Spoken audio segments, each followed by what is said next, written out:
সেই কাজটি যখন ঘর থেকে বেরোচ্ছিলাম, অত্যন্ত দুঃখের বিষয়, খুনিরা রাজপথের নামে আমার উপরে এবং আমাদের কর্মীর উপরে এবং আমার কর্মীর উপরে তারা ঝাঁপিয়ে পড়ে আমাদের জুয়েল মোল্লা সহ আরো একজনকে নির্মমভাবে হত্যা করেছে।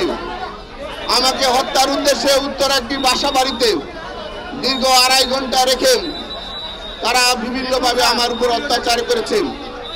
ওরা ভেবেছিল আমার মৃত্যু হয়েছে, মৃত্যুর কথা ভেবে তারা সর্বশেষ বিভিন্ন হসপিটালে তারা হামলা চালিয়েছে।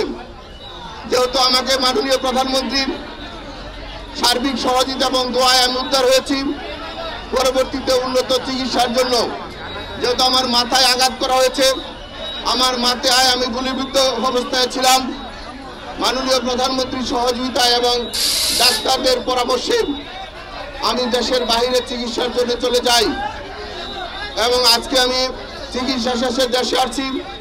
আমি সবার কাছে দোয়া চাই আমরা যেন সবাই ভালোবাসে থাকি, কারণ এই দেশটা সবার স্বাধীন দেশ। বঙ্গবন্ধু স্বাধীন করে দিয়েছেন, বীর মুক্তিযোদ্ধাদের রক্তের বিনিময়ে, শহীদদের রক্তের বিনিময়ে স্বাধীন দেশ। এই দেশের সকলেই নাগরিক, সবাই যেন জানমাল নিয়ে ভালো থাকে। আপনারা দেখছেন দৈনিক গণকণ্ঠ, সবার কথা বলে।